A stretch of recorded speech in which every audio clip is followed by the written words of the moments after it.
नमस्कार बंधुरा आमी सुष्मिता रान्नाबान्नाय स्वागत जानाच्छि।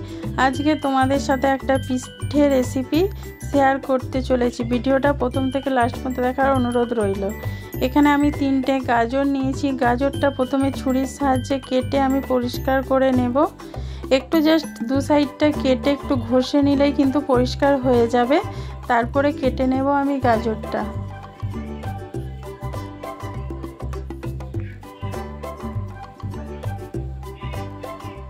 एरकम भावे खोसाटा तोमरा जदि चाओ ताहले खोसाटा पुरो छाड़िए निते पारो। तो एकटु जास्ट एरकम घषे निलेई हये जाबे। एबार आमी टुकरो टुकरो करे गाजरटा केटे नेब, एर पेस्ट बानाबो।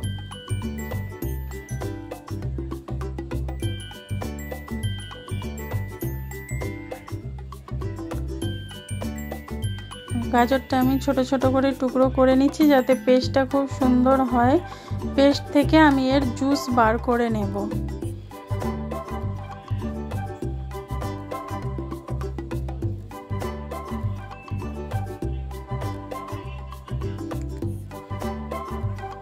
टुकरो करे निয়েছি। এবার গ্রাইন্ডার মেশিনের মধ্যে আমি দিয়ে দেব। দিয়ে এটার গাজরটার পেস্ট বানিয়ে নেব। এই 3টে গাজরই আমি পেস্ট করে নেব। এখানে আমি 3টে কমলা লেবু নিয়েছি। কমলা লেবুগুলো আমি ছাড়িয়ে নেব। কমলা লেবুগুলো ছাড়িয়ে এটারও আমি পেস্ট বানিয়ে নেব। দেখো দেখো কমলা লেবুগুলো ছাড়িয়ে এক একটাই যে সাদা যে অংশটা সেটা একটু পরিষ্কার করে নিতে হবে। এইগুলো আর বিচেগুলো এগুলো থাকলে কিন্তু খেতে ভালো লাগবে না। সেই জন্য এগুলো একটু পরিষ্কার করে নিতে হবে। দেখো দেখতেই পাচ্ছ আমি হাতের সাহায্যে কত সুন্দর করে এটা পরিষ্কার করে নিচ্ছি। এই রেসিপিটা একদম নতুন, ইউটিউবে আমি প্রথম বানিয়েছি। একদম নতুনভাবে বানিয়েছি, বানানোর চেষ্টা করেছি। তোমাদের কেমন লাগলো প্লিজ তোমরা অবশ্যই আমাকে কমেন্ট করে জানাবে। বাড়িতে বানাবে, কেমন লাগলো খেতে সেটাও তোমরা আমাকে জানাবে। এইভাবে ছাড়িয়ে আমি পেস্ট করে নেব।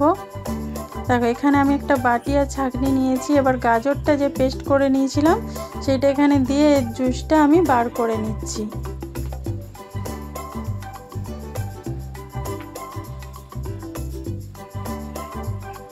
পুরোটাই আমি এখানে দিয়ে চামচের সাহায্যে চেপে চেপে পুরো জুসটা আমি বার করে নেব। তোমাদের কাছে পরিষ্কার কাপড় থাকলে কাপড়ের মধ্যে দিয়ে কিন্তু চেপে এই জুসটা বার করে নিতে পারো।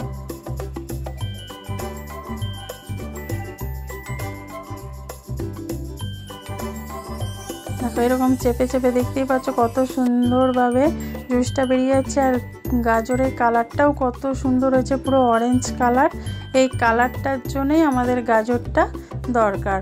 কোনো রকম কেমিক্যাল ছাড়াই কিন্তু অরেঞ্জ কালারের আমরা পিঠেটা বানিয়ে নেব। এবার আমি কমলা লেবুর রসটাও একই রকমভাবে বার করে নেব। কমলা লেবুগুলো এখানে পেস্ট করে নিয়েছি।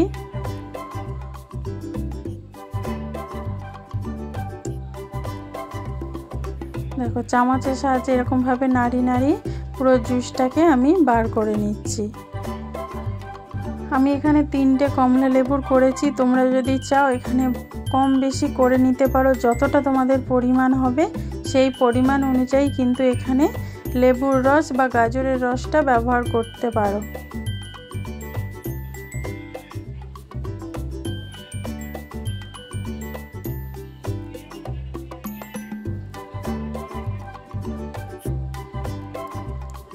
দেখো এইভাবে চেপে চেপে পুরো রসটাই আমি বার করে নেব। এবার গ্যাসে কড়া বসিয়েছি, তাতে 1 কাপ জল দিয়েছি। এবার এর মধ্যে স্বাদ মতো নুন দিয়ে দিলাম। নুন দিয়ে এবার জলটা যখন ভালোভাবে ফুটে যাবে তখন 1 কাপ আমি চালের গুঁড়ি এর মধ্যে দিয়ে দেবো। জলের মধ্যে আমি 1 কাপ চালের গুঁড়ি দিয়ে দিলাম। এবার হাই ফ্লেমেই কিন্তু এটা আমি একটু মাখিয়ে নেব জলটার সাথে। সঙ্গে সঙ্গে দেখবে চালের গুঁড়িটা কিন্তু একদম শুকনো হয়ে যাবে।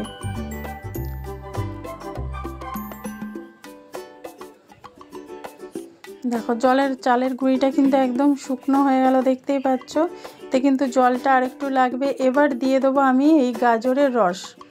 গাজরের রসটা দিয়ে এবার আমি পুরো ভালোভাবে চালটাকে এখানে হাই ফ্লেমেই কিন্তু শুকনো করে নেব, যাতে আমি ভালোভাবে একটা মানে আটার ডোয়ের মতন মাখিয়ে নিতে পারি। সেরকম শুকনো করে নিতে হবে। এরকমভাবে মাখিয়ে আমি নামিয়ে একটা থালাতে নামিয়ে এটা ঠান্ডা করে নেব। ঠান্ডা করে তারপরে তোমাদেরকে দেখাচ্ছি। দেখো চালের গুঁড়িটার কালারটা কত সুন্দর এসেছে, খুব মিষ্টি কালার, একটা অরেঞ্জ। দেখো থালাতে আমি নামিয়ে নিয়েছি, এখন গরম আছে, একটু ঠান্ডা করে নেব। তারপরে আটার মতন এটাকে মাখিয়ে একটা ডো তৈরি করে নেব। এটা হালকা গরম থাকা অবস্থাতেই কিন্তু মাখিয়ে নিতে হবে। দেখো এখনও গরম আছে, ভাপ উঠছে, আমি এই অবস্থায় কিন্তু এটা মাখিয়ে নিচ্ছি। দেখো এটা মাখানো হয়ে গেছে, দেখতেই পাচ্ছ। এবার এ থেকে ছোট ছোট করে একটু লেচি নিয়ে আমি চুষি পিঠে বানিয়ে নেব।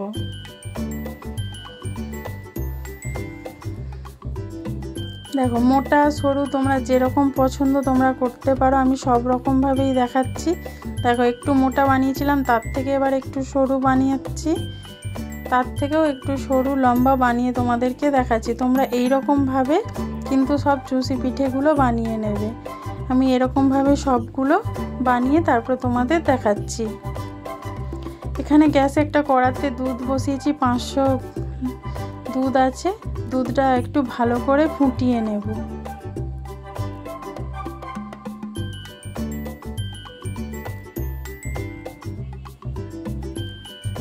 এখানে দুধটা দেখো অনেকটাই ফুটে গেছে, দেখতেই পাচ্ছ। এবার এর মধ্যে দিয়ে দেবো একটা আমুল দুধের প্যাকেট, 10 টাকাওয়ালা আমুল দুধ দিয়ে দেবো, যাতে দুধটা একটু ঘন হয়ে যায় আর খেতে খুব সুন্দর হয়। সেই যেন ক্ষীরের মতন খেতে লাগবে দুধটা, সেই জন্য আমি এখানে আমুল দুধের প্যাকেট 1 প্যাকেট এখানে দিয়ে দিলাম। দিয়ে ভালো করে মিশিয়ে নিচ্ছি, যাতে এই ডালা ডালা অংশটা না থাকে, সেই জন্য দুধটার সাথে ভালো করে একটু মিশিয়ে নিতে হবে। এখানে দুধটা ভালো করে মিশে গেছে, দেখতেই পাচ্ছ। এবার এর মধ্যে আমি চিনি দিয়ে দিচ্ছি। যেহেতু আমুল দুধ দিয়েছি, সেই জন্য এখানে চিনির পরিমাণটা আমি কম দেব। এখানে 4 চামচ আমি চিনি ব্যবহার করছি। তোমরা কিন্তু কম বেশি তোমাদের আন্দাজ মতো তোমরা করে নিতে পারো। আমি 500 দুধের মধ্যে 4 চামচ চিনি দিয়ে দিলাম। এবার ভালো করে মিশিয়ে নেব, যাতে চিনিটা ভালোভাবে গলে যায়। বন্ধুরা তোমরা আমার ভিডিও দেখছো কিন্তু লাইক করছো না, প্লিজ তোমরা লাইক অবশ্যই করে দিও। আর ভিডিওটা কেমন লাগছে প্লিজ কমেন্ট করে কিন্তু অবশ্যই জানাবে। দেখো এইভাবে নেড়ে নেড়ে চিনিটা আমি একদম গলিয়ে নিয়েছি, আর দুধটাও অনেকটাই ফুটে গেছে। এবার এর মধ্যে দিয়ে দিলাম আরেকটু গাজরের রস, যাতে এখানে দুধটার কালারটাও একটু অরেঞ্জ টাইপের হয়ে যায়। সেই জন্য আমি এখানে দুধের মধ্যেও দিয়ে দিলাম গাজরের রস। আর দেখো দুধটার কালারটা কত সুন্দর এসেছে। এবার ভালো করে আমি এটা মিশিয়ে একটু ফুটিয়ে নেব। এখানে দুধটা ফুটে গেছে। এবার এর মধ্যে চুষি পিঠেগুলো যে বানিয়ে রেখেছিলাম সেইগুলো এখানে দিয়ে দিচ্ছি আস্তে আস্তে। এবার কিন্তু হাই ফ্লেমে এটা একটু সেদ্ধ করে নিতে হবে। এখন কিন্তু একদম নাড়বে না, তাহলে সব ভেঙে যাবে। জাস্ট একটু এরকমভাবে ডুবিয়ে ছেড়ে দেবে। মিডিয়াম আঁচে কিন্তু এটাকে 5 মিনিট একটু সেদ্ধ করে নিতে হবে। 5 মিনিট পর তোমাদেরকে দেখাচ্ছি। দেখো কতটা দুধটা ঘন হয়ে গেছে, দেখতেই পাচ্ছ। আমি নামিয়ে নিয়েছি। এবার এর ওপর থেকে কিন্তু লেবুর রসটা আমি দিয়ে দিলাম। প্রথমে কড়ার মধ্যে কিন্তু লেবুর রস দিলে দুধটা কিন্তু ছানা কেটে যেতে পারত, সেই জন্য আমি এখানে নামানোর পরে দিচ্ছি। দেখো কত ক্ষীরের মতন একদম দুধটা হয়ে গেছে। এবার আলতো হাতে একটু জাস্ট আমি এরকম নাড়িয়ে দিচ্ছি, নাহলে গরম আছে তখন ঘিটে যাবার ভয় থাকে। এবার মিশিয়ে আমি আরও যে লেবুর রসটা ছিল বাকিটা, সেইটা এখানে দিয়ে দিচ্ছি। এইটা তোমরা খেয়ে দেখবে, এত সুন্দর স্বাদ হয়। তোমরা বলবে যে এরকম পিঠে আগে কেন বানাইনি। এত সুন্দর লাগে খেতে, ছোট থেকে বড় সবাই খুব পছন্দ করবে। দেখো তোমাদেরকে তুলে দেখাচ্ছি আমি। দেখো দেখতেই পাচ্ছ এরকম গোটা গোটাই কিন্তু আছে, কিন্তু আমি এই মুহূর্তে নাড়াচ্ছি না, কেন ভেঙে যাবে। এবার লেবুর রসটা দেওয়ার কারণে টকটক একটু শক্ত হয়ে যাবে। তোমরা তারপরে গরম গরম সার্ভ করতে পারো। এই ভিডিওটা ভালো লেগে থাকলে লাইক কমেন্ট শেয়ার করো। নতুন বন্ধু যারা দেখছো তারা চ্যানেলটা সাবস্ক্রাইব করে বেল আইকনটা ক্লিক করে দিও। যারা ফেসবুক থেকে দেখছো পেজটা ফলো করে দিও। ভালো থেকো, সুস্থ থেকো।